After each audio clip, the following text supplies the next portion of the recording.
And now, suspense. All right, everybody. So I'm over here at Bookman's, my little spot that I like to go to trade in and get rid of some old movies and get some credit and buy some more movies, because that's what we do. I'm gonna show you guys a bit of an unhaul here. We usually do like haul videos, but today we're gonna be doing an unhaul video because this is I'll show you some of the stuff that I'm gonna get rid of. Got a whole like box full of stuff, and then another bag down there with like electronics, like gaming stuff that I've been finding at the thrift stores that I'm gonna get rid of and see what kind of credit we can get for it.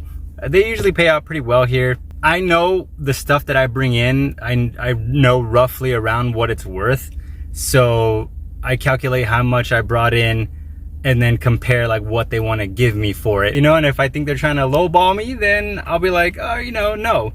If you don't get that bullshit out of my face, bitch. Which is what I do at Zia a lot. I'll be like, hey, what are you gonna price that, or what's that gonna go for? Oh, it's this much. And I'm like, no. But with Bookman's, they usually pay out pretty fairly. Around, well, in my personal experience, everything I brought in, I get more than what I was expecting, and you know, I'm definitely getting more than what I paid for it, because a lot of the stuff that I get at the Goodwills and stuff, I'll pay maybe, I don't know, like I'll pay like 20 bucks for something at Goodwill, like accumulated stuff like movies, books, gaming stuff, whatever. I'll spend like 20 bucks. I'll bring in here and they'll give me like anywhere between $60 to $80. I've been doing pretty well at the this one Goodwill near my house, well, actually near my work. The last batch that I brought in got me like 200 bucks, and it was all graphic novels, like obscure graphic novels. So anyway, enough of that. I'm gonna show you guys an unhaul real quick, just some of the stuff I'm gonna get rid of. So I got like Les Mis. I upgraded to the 4K that I got from Amazon, and it came with a slipcover, so that was awesome. So I was kind of worried about that. And you know, like when you order something from Amazon, you never know if it's gonna come with a slipcover. But yeah, because I couldn't find it anywhere, so I had to order it from Amazon. Civil War, these first ones that I'm gonna show you guys are all, like, I upgraded already to 4K. So Civil War, finally upgraded to 4K, finally found that for a good price. Inside Out as well, found it at Zia for a good price. The Grinch, got that one on 4K already. And then the most recent 4Ks that I was able to upgrade, I finally found the 4K version of the first Evil Dead, which was a pain in the ass to look for and find. I finally found one at Zia, but it was like pretty far from me, so I had to call that store and have them transferred over to the store nearest me, which took about a week. And I paid a pretty penny for it because it's just incredibly hard to find now. I'm broke, nigga, I'm broke! And then these two also upgraded to 4K just in the past couple days. Scrooged and Violent Night. Scrooge is probably like my second favorite Christmas movie of all time, and Violent Night was really fun. Violent Night was the only movie in that whole like run of movies that got put out and then got a 4K afterwards. So I'm glad this is pretty much the only one I bought. Like, you know, like Malignant had come out with a 4K, Megan, Fall, Cocaine Bear, none of those I bought. Violent Night was the only one I bought because I got it for like $5 at Zia, and it was around the holidays and I really wanted to watch it again. But those recently came out on 4K and I picked those up. And these are some 4Ks that I bought for a very good deal, and the FOMO got the best of me. Yes, I am fallible. Yes, I do fall victim to FOMO every once in a while, but even though it's like 60 degrees outside, it's still bright as hell.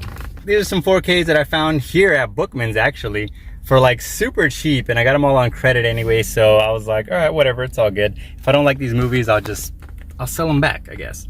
But this one, The Color Out of Space, it was like $8. Really cool slipcover. The movie itself it's weird. I personally didn't like it very much. Not to say it's a bad movie, it's just I don't ever see myself watching it again. I have like zero desire to ever watch it again. Crazy movie, pretty good, but like don't ever want to watch it again. So that's going to Bookman's. Next up, another one too, Billy Lynn's Long Halftime Walk. Thick ass, look at this thick boy. Damn, boy, he's thick! Boy, that's a thick ass boy! Damn! Thick boy right here. It's like a 3-disc version. It has the 4K, the Blu-ray 3D, and the Blu-ray. This one I bought purely because I wanted to check it out again, because it was like one of those, like, it was filmed in 4K, specifically for 4K and all that stuff. And Ang Lee also did that with Gemini Man with Will Smith, which I think he did a lot better. So this was like the prototype of that. Say what you will about, you know, Gemini Man, but it is probably like the best looking 4K disc I've ever seen, probably in existence, because it was specifically shot and made for that, you know, that visual aspect of it. But Ang Lee is a very visual filmmaker, so I don't go into his movies expecting like a really great story. And if you do, then, I mean, you obviously don't know Ang Lee. But yeah, this one I bought because I wanted to get it for that, because I was like, well, this is kind of like the prototype of Gemini Man. And again, visually it looks really good. Story-wise, it's not good. So that's going away. 4K Steelbook of Kin. This is one of those movies that I think could have been better. Should have been better, actually. I want somebody to remake this, because I feel like this is one of those movies that has a very good premise. The story of it and everything I think is really, really cool. The execution of the movie was not good. Could have been better. So there's a lot of ideas of this movie that I really, really like. But the movie itself just doesn't come together like it should.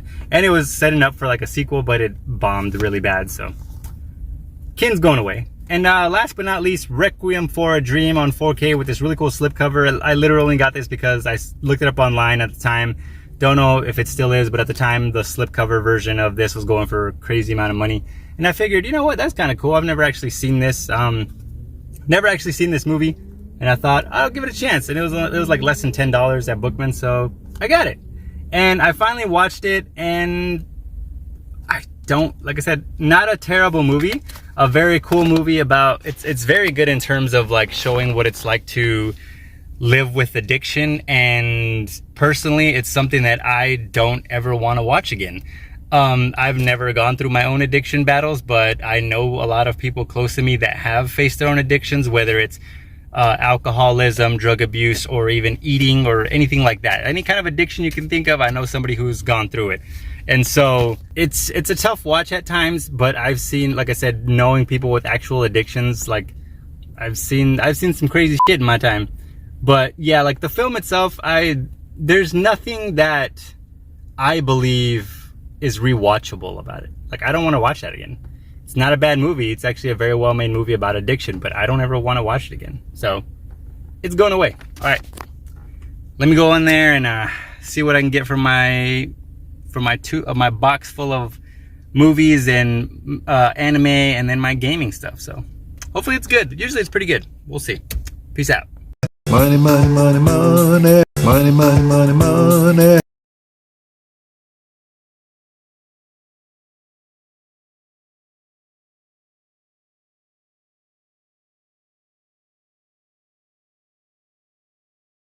Maybe gonna work?